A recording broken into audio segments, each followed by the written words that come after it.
Hello, everybody.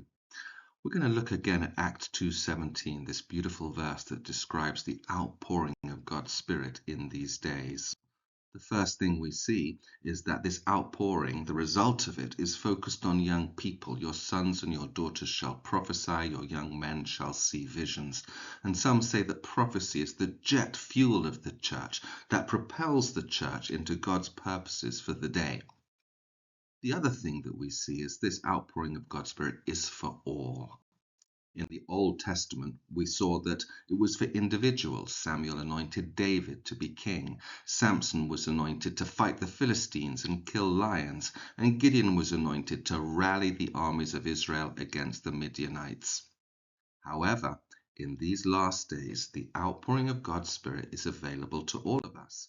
And if you're listening to this, then this outpouring of the Spirit is available to you too. A helpful picture about why we might not be receiving this outpouring is a teapot. The teapot is made to receive the outpouring from the kettle, but there's something on top of the teapot that hinders it from being filled. It's the lid, and this lid can be seen in two separate ways. One way is the sort of result of sin. Sin leads to doubts and fears and guilt and shame, and that can stop us from receiving from God. But when we come to the cross, we should be able to receive God's love, His acceptance and forgiveness for us, and open ourselves up to receive His Spirit.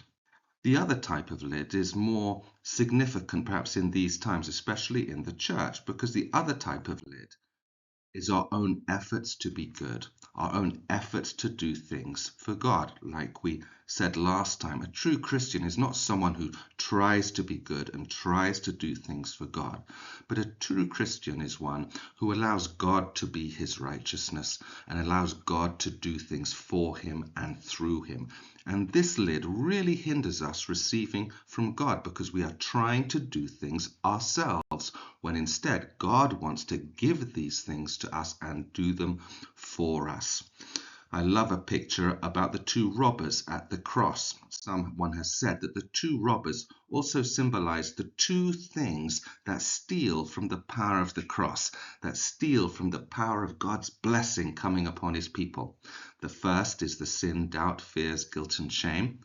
And the second is that self-righteous self-effort. It's a robber that steals the blessing of God from us.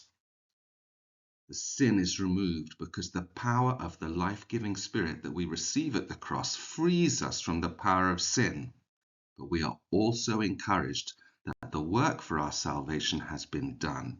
Therefore, we can enter rest and we can cease from our own labors.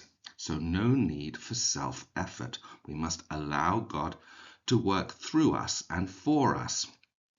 Once we've removed the lid, then we can receive the outpouring of God's Spirit. And it's so key that we have to allow God to do things for us and through us.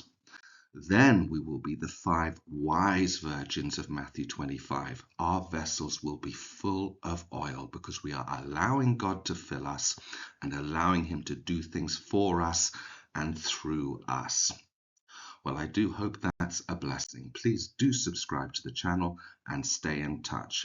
Who knows whether you have been called to the kingdom for such a time as this?